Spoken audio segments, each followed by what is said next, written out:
អ្វីត្បិតតែទិវាមួយនេះមានប្រភពមកពីបរទេសតែក៏ជាទិវាដ៏មានអត្ថន័យមួយដែលយើងអាចយកជាគំរូក្នុងការរលឹកដឹងគុណចំពោះអ្នកមានគុណផងដែរជំរាបសួរពុកម៉ែបងប្អូនទាំងអស់គ្នាខ្ញុំវីរៈថ្ងៃនេះខ្ញុំសូមនិយាយអំពីទិវាអ្នកម្ដាយមានមនុស្សម្នាក់ដែលស្រឡាញ់យើងមុនពេលដែលយើងបានឃើញពិភពលោកមួយនេះទៅទៀតមានមនុស្សម្នាក់ដែលគាត់ទ្រាំឃ្លានទ្រាំហត់តែគាត់មិនដែលចង់ឃើញកូនលំបាកហើយមនុស្សម្នាក់នោះគឺអ្នកម្ដាយថ្ងៃនេះជាថ្ងៃទិវាអ្នកម្ដាយដែលរំលឹកឲ្យយើងនឹកឃើញពីក្តីស្រឡាញ់ដ៏ធំបំផុតនៅក្នុងជីវិតតាំងពីគាត់បានដឹងថាយើងបានចាប់កំណើតនៅក្នុងផ្ទៃរបស់គាត់តាំងតែពីយើងមិនទាន់ចេះនិយាយមិនទាន់ចេះដើរមនុស្សតែម្នាក់ដែលនៅក្បែរយើងជានិច្ចគឺម៉ែគាត់បានលួងយើងពេលយើងយំគាត់មើលថែយើងពេលយើងឈឺគាត់បារម្ភពីយើងគ្រប់ពេលទោះបីជាពេលខ្លះខ្លួនគាត់ហត់ខ្លាំងប៉ុណ្ណាក៏ដោយ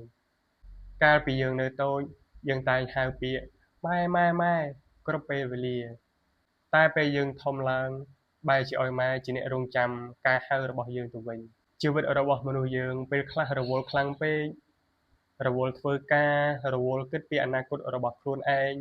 រហូតដល់ភ្លេចគិតថាមានមនុស្សម្នាក់ដែលកំពុងតែចាស់ជរាទៅជារៀងរាល់ថ្ងៃ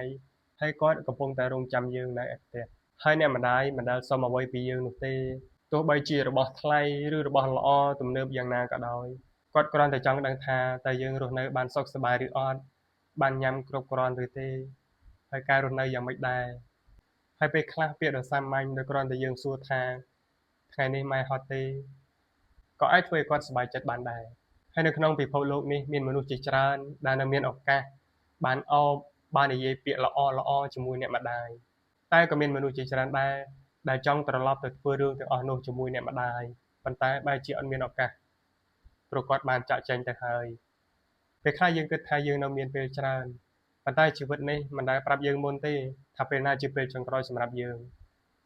ឬក៏សម្រាប់អ្នកមានគុណរបស់យើងតែហេតុអីបានជាយើង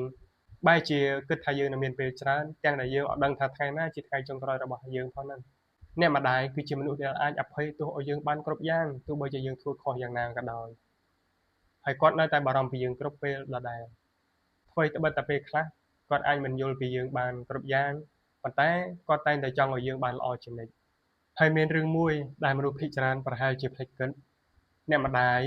ក៏ធ្លាប់ជាក្មេងស្រីម្នាក់ដែរតែដោយសារពាក្យថាគ្រួសារពាក្យថាជាម្ដាយទើបគាត់ត្រូវរឹងមាំគាត់ត្រូវលះបង់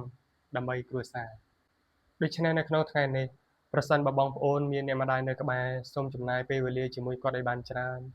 គោរពបម្រើគាត់និយាយពាក្យល្អៗជាមួយគាត់តាមដែលអាចធ្វើទៅបាន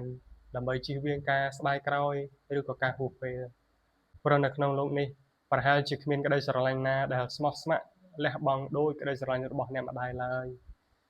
រីករាយថ្ងៃទិវាអ្នកម្ដាយនិងសូមអរគុណចំពោះការលះបង់ដ៏ធំធេងនៅក្នុងជីវិតរបស់អ្នកម្ដាយគ្រប់រូបនៅក្នុងពិភពលោក